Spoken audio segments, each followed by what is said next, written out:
As most of you are aware, I look forward to getting out every day and exploring the outdoors in Saskatoon, and today was no exception. My walk took me on the outskirts of the Walmart in Stonebridge. This was after the rain and the hailstorm, and I came across this increasingly growing amount of incorrectly stored toxic and hazardous waste. And this is concerning for me not only because it's stored incorrectly and because it obviously appears that it's not just 2 days or 2 weeks old, but a much more significant amount of time that substances have been gathering in this area. What I can see is that these are leaching into the ground system that feeds a storm retention pond in Stonebridge, directly behind the Walmart and directly behind the Home Depot. Now, that's a big deal.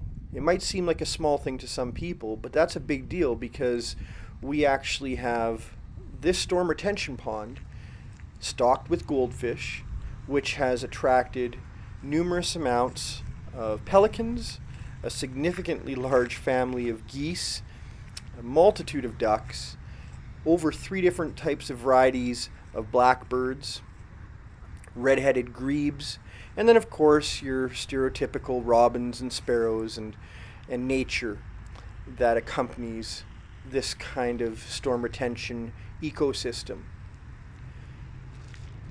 What is absolutely concerning about this whole situation is that I've already approached and made Stonebridge Walmart aware by having a conversation with a co-manager about this very issue and was told that it would be dealt with. As you can tell, it hasn't been. So my call to action is that Walmart would take responsibility, clean up their pollution, and stop it from happening further.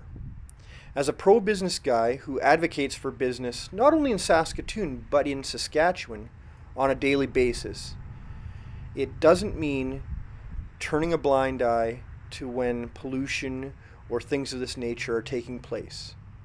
So again, my call to Walmart, who calls themselves a community partner, is that they would take responsibility and clean up their mess and stop it from happening further.